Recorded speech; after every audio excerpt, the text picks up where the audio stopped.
Muy buenas tardes, o días, o noches, o en el momento en que nos estén viendo, pero que sea muy bueno. Soy Ana Neumann, soy cuentera, me dedico a contar historias a través del teatro, de la radio, de la tele y por supuesto de la narración oral, que es lo que vengo a hacer. Y hoy quiero empezar con uno de mis cuentos favoritos de un hombre maravilloso que se llamó Oscar Wilde. Oscar Wilde era irlandés, sí, nació allá en Reino Unido.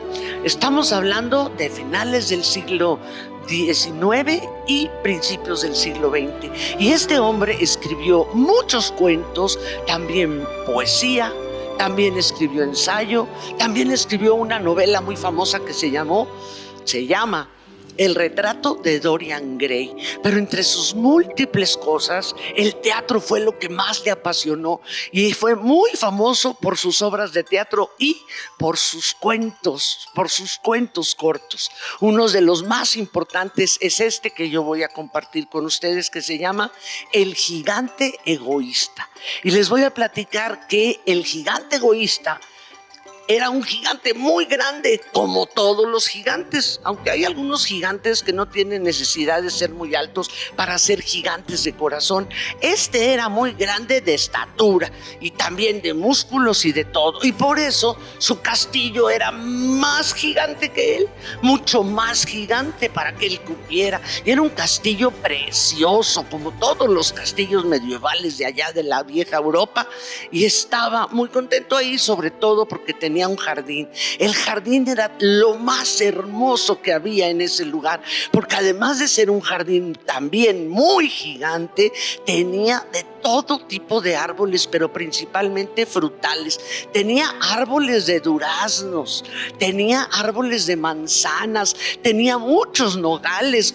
Por lo pronto, con los nogales, pues tenían también muchas ardillas, ardillones, que les encantan las nueces, igual que a mí. Supongo que a ustedes también les encantan las nueces, aunque hay unas muy duras. Por eso hay unos cascanueces, no vayan a usar sus dientes, porque a veces la nuez es más dura que el diente. Pero además tenía muchísimas flores, rosas, margaritas, tulipanes, gardenias que olían maravillosos, camelias también, magnolias, como aquí en el centro de San Luis.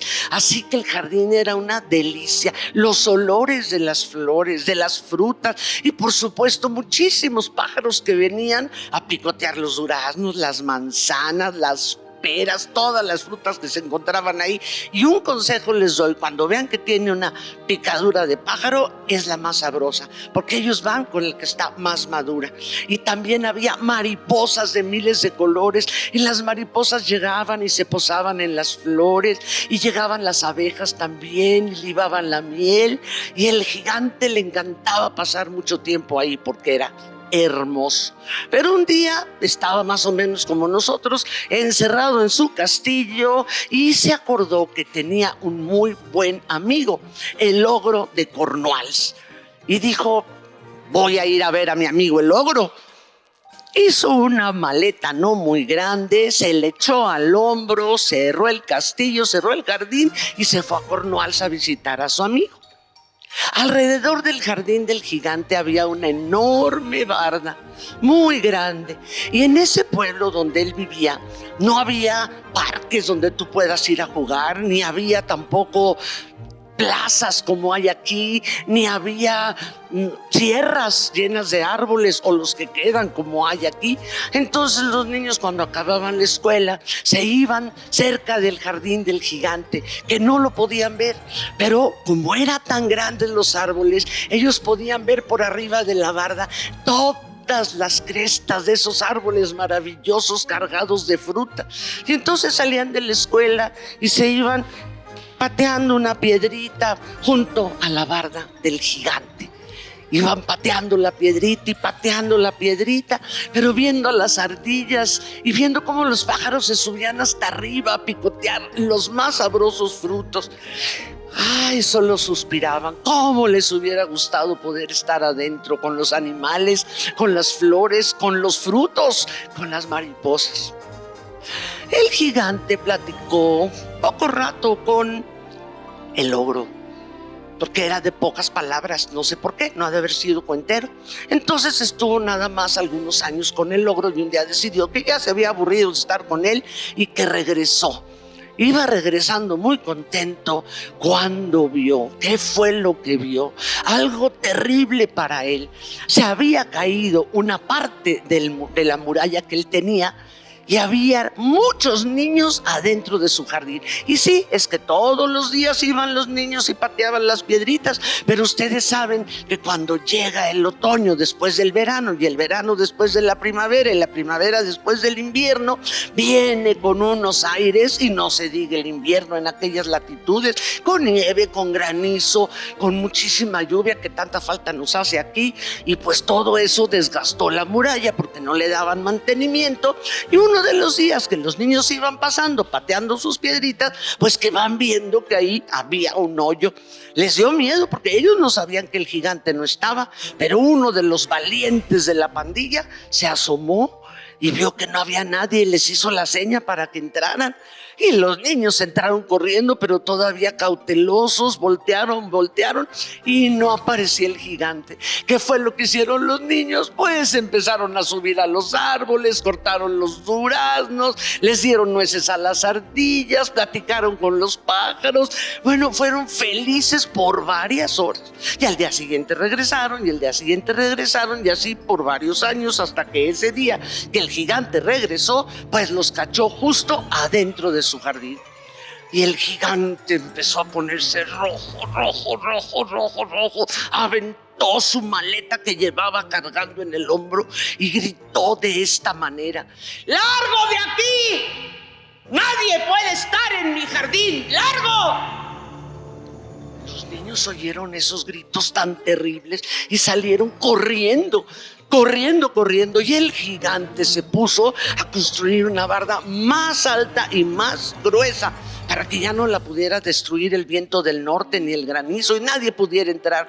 Pero después de que acabó de hacerla, colgó un letrero que decía: se prohíbe la entrada a todos.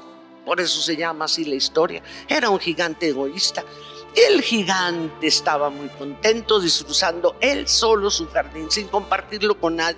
Y los niños pues volvieron a llegar al castillo y junto a la muralla pues iban pateando piedritas. Pero llegó después del verano el otoño con el viento y las hojas empezaron a caer. Y yo creo que ustedes se han fijado en las hojas, cuando van cayendo son maravillosas y se oye un susurro.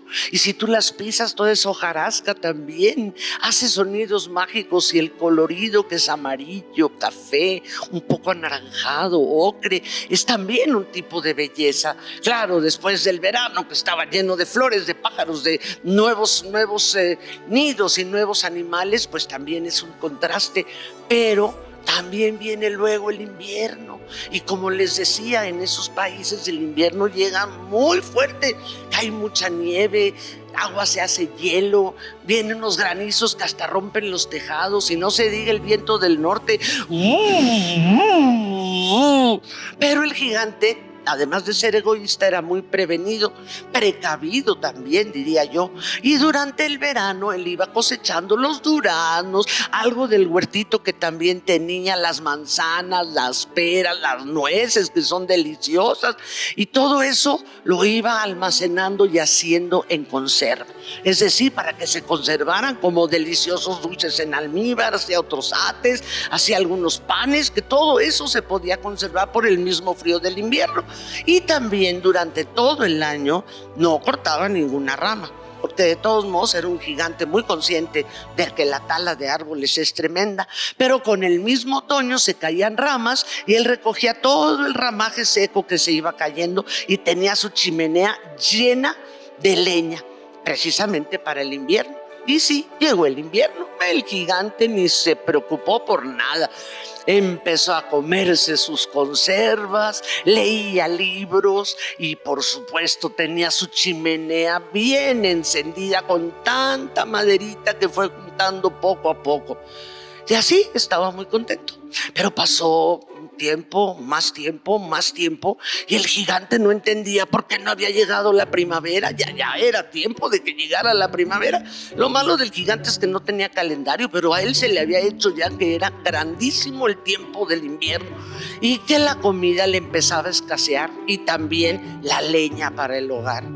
Eso sí le preocupaba. Se le acabó la leña, la comida ya casi era mínima, y allá en su jardín seguía el hielo, la nieve, el granizo, el viento del norte. Y sí, porque la señora Nieve se dio cuenta de que a la primavera se le había olvidado pasar por ahí y decidió llamar nuevamente a su compadre el granizo, que llegó tocando los tambores que hasta se caían las tejas del castillo del gigante.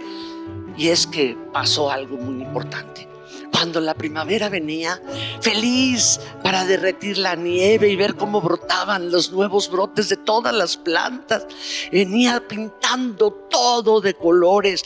Pero a la hora que llegó al castillo del gigante, la primavera hizo se detuvo y dijo: no, este gigante es muy egoísta, no le voy a dar la primavera. Y se fue por otro lado.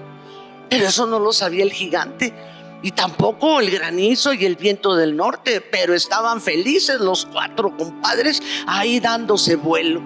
El gigante ya no podía, temblaba de frío, y como no era un hombre muy joven, pues con más frío y sin comer, estaba feo. Pero entonces, un día lo despertó un sonido maravilloso, un canto que nunca había oído o no se acordaba. Y primero creyó que eran los músicos del rey que venían a saludarlo, sabiendo que todos estaban encerrados por el frío.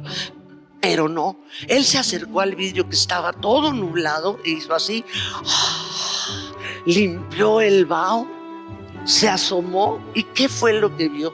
Vio que el jardín estaba lleno de niños, porque nuevamente se había caído un pedazo de la barda, por fuerte que fuera, ya que el granizo se dio vuelo, igual que la nieve, el hielo, la lluvia y el viento del norte. Y los niños se fueron metiendo, y que en el momento en que un niño pisaba el pasto, inmediatamente se derretía el hielo, la nieve, y empezaban a salir los brotes. Y cuando un niño tocaba un árbol, el árbol inmediatamente se le caía la nieve y el hielo, y también empezaban a salirle ramas verdes. Y el gigante entonces entendió por qué la primavera no había querido llegar a su puerta. Pero cuando estaba viendo todo eso, vio que en aquel rincón, el más lejano, el que estaba hasta allá, había un pequeñito, el más pequeñito de todos. Y ese pequeñito no alcanzaba a tocar el árbol, y el árbol seguía lleno de hielo y lleno de nieve, y el árbol inclinaba sus ramas para tocarle las manos al niño, pero el niño no lo alcanzaba. El gigante salió cuando vio aquello, abrió la puerta para salir al jardín, y todos los niños salieron corriendo cuando lo vieron, porque esperaban que les fuera a gritar otra vez. Pero el gigante no lo hizo, se fue directo a aquel rincón. Y cuando llegó a aquel rincón, levantó con sus brazos al niño para que alcanzara la rama, y el pequeñito le dio un abrazo y un beso en la mejilla. Y el gigante nunca había recibido un beso, a lo mejor por eso era tan egoísta, pero cuando se lo dio ese pequeño, sintió que se le derretía el corazón. Entonces todo el árbol se cubrió de flores blancas, y los niños que estaban asomados desde el hoyo viendo eso, se dieron cuenta que el gigante ya era bueno, o por lo menos compartido, y empezaron a entrar. Y nuevamente, cuando entraron, todo volvió a adquirir el color verde y el color de las flores, e inmediatamente mariposas y pájaros y aún ardillas entraron también a reclamar lo suyo. El gigante entendió lo que había pasado, y él mismo, con un gran mazo de gigante, rompió toda la barda del castillo y permitió la entrada a todo aquel que quisiera disfrutar de su jardín. Y todos los días el gigante iba y hacía una jarra enorme de agua de limón, porque sabía que los niños cuando acaban la escuela tienen hambre y tienen sed. Entonces tenía la jarra y esperaba a todos sus amiguitos. Pero siempre le quedaba un poco triste, porque aquel niño, el del rincón, el que le había dado su primer beso en la mejilla, ese no volvió. Y él preguntaba todos los días: ¿y su amiguito? No, pues no lo conocemos, es la única vez que lo hemos visto. Díganle, por favor, que quiero verlo. Es a él al que más quiero. Pero así transcurrieron los días, las semanas, los años. El gigante se fue haciendo viejo. Nuevos niños llegaban al jardín a jugar con los árboles, con los pájaros, a cortar los duraznos que se escurrían jugosos. Pero aquel niño no regresó. El gigante, como ya estaba más viejo, pues tenía que levantarse más temprano para hacer el agua de limón, aunque a veces también era de tamarindo, y bajaba y caminaba lento con la jarra en la mano para dedicársela a sus niños. Y esa mañana, cuando salió al jardín con la jarra, por poco la tira, porque va viendo en el rincón al mismo pequeñito de hace tanto tiempo. El mismo pequeñito que estaba junto al árbol. Y el gigante casi tira la jarra, la dejó mal puesta en la mesa y se acercó sonriendo con el niño. Pero cuando ya estaba más cerca, empezó a ponerse rojo otra vez. Una rabia la que le dio, una rabia y una sensación de incapacidad que sintió. ¿Y qué fue eso? Fue que el niño tenía en sus manecitas las heridas de unos clavos, y el niño le sonreía y tenía sus manos así abiertas para recibirlo. Pero entonces el gigante gritó: ¿quién te ha hecho esto? Dímelo y lo mataré. Y el niño le respondió con una sonrisa: estas son las heridas del amor. Tú me invitaste una vez a jugar en tu jardín y ahora soy yo el que te invita a jugar en el mío, que es el paraíso. Y esa tarde, cuando llegaron los niños después de la escuela, encontraron al gigante bajo el árbol en el rincón, todo cubierto de flores blancas. Oscar Wilde.